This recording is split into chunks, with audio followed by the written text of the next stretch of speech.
I am very, very pleased to announce that we have made an arrest in this case. We've arrested Dylann Roof, R-O-O-F, from Lexington, South Carolina. Approximately 30 minutes ago, he was arrested in Shelby, North Carolina during a traffic stop. At this time, we have not only FBI agents there, but we also have SLED and City of Charleston detectives preparing to fly to Shelby, North Carolina to begin the interview process as well as evidence recovery. Okay, we'll take a few questions starting from the right. You said the suspect was apprehended after a traffic stop. Was the traffic stop initiated because he gave his license and stopped him, or was he stopped for some other reason? He was stopped because a citizen alerted law enforcement to a suspicious activity, and law enforcement went out and they knew that once they arrived there that it was the individual that we were looking for. North Carolina Highway Patrol? Right here. Was he cooperative during the arrest? He was cooperative. Did he confess Were to any this weapons statement? found in the vehicle when he was apprehended? Excuse me? Were any weapons found? We're not going to talk about that right now. Thank you. Did the suspect say anything when he was arrested? We're not going to talk about that right now either. Can you tell us if he traveled from Charlotte on his way here and actually stopped at an ATM? No, ma'am. We're not going to talk about any aspects of the investigation that are still ongoing. There's still a lot of things happening, and we've got to make sure that we follow all of those processes. So we just can't talk about those details right now. What was his demeanor? He was cooperative with the officer who stopped him. Do you believe that he acted alone? I do. Yes. We don't have any reason to believe that there was anybody else involved. What was the suspicious activity? The citizen just saw a vehicle that they felt like was suspicious, and they did exactly what we asked citizens to do. They called the police. We went out and checked it out, and as a result of that, we were able to make this apprehension. Yes, ma'am. Families obviously want very much to know why, and I know it's early in the investigation, but do you have any indication how someone goes from two minor arrests to what is allegedly one of the worst mass killings in state history? Right. Well, that'll be part of what we do when our investigators get there and begin their interviews with him. We'll try to figure that out, but right now we do not have answers to that. Yes, sir.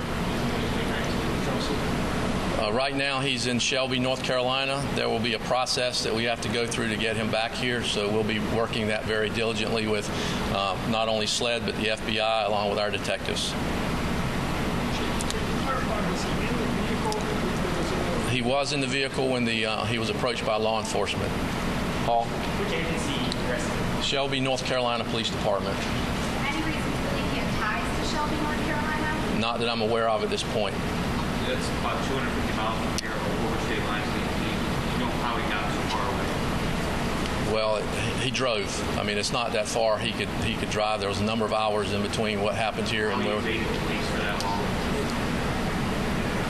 I don't know the answer to that question. I mean, we were obviously. It's an interstate highway, going up. It's not through cities. Can you give us any information about how the day unfolded? Well, really the night into the day unfolded. How many leads you got? What kind of things happened over the course of the day that finally led to this arrest? Sure, I'll give you a brief overview of that because there was a lot of moving parts. I mean, basically, the initial response was tremendous from all of our partners. We had people from various agencies that were here almost immediately. As I was driving to the scene from my home, I was talking to Chief Keel and the FBI in terms of their willingness to get involved. So by the time we all converged on the scene, we immediately started to partner. There was resources that were brought to bear. We were able to get up the 1-800 number very quickly. And once we got the surveillance photos out and then we got the 1-800 number up, we started to receive tips, and that was what led us to the ability to identify the individual and make this arrest. Yes, sir. Time of arrest? I don't know the exact time. It was probably about 35 minutes ago. I'm not sure exactly what time it was, but I can get you that information. Chief, has he made any admission? We're not going to talk about that today. One more.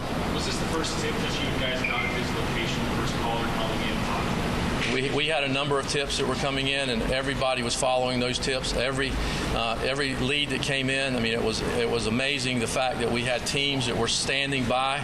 They were almost they were wired to go. And whenever we got a lead in, we sent out teams of SLED agents, of CPD officers, of FBI agents to run those down.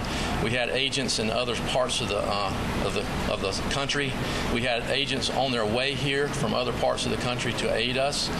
So it was a tremendous effort, and really, with the team that we had working with us and the team that we had in the community, it was a tremendous push forward to make this a successful case. And now what we have to do is continue on to make it a successful prosecution. Thank you very much. That's all we're going to do right now.